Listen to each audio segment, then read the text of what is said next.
কখনো নিজের যোগ্যতার চেয়ে বেশি যোগ্যতার মেয়েকে ভালোবাসতে যাবেন না, তাহলে আপনি আপনার প্রাপ্ত মূল্যটুকু পাবেন না। আপনার মন খারাপ, আপনার রাগ, আপনার অভিমান কিছু সে বুঝবে না। সে রাগ করলে আপনি হাজারবার সরি, হাজারবার মাপ চেয়ে, ক্ষমা চেয়ে তাকে ফিরিয়ে আনবেন।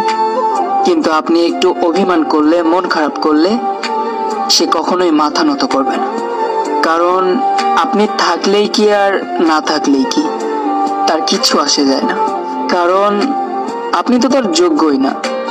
আপনাকে হারানোর ভয়ও সে করবে না, আপনার সুখ দুঃখের কথাও সে শুনতে চাইবে না।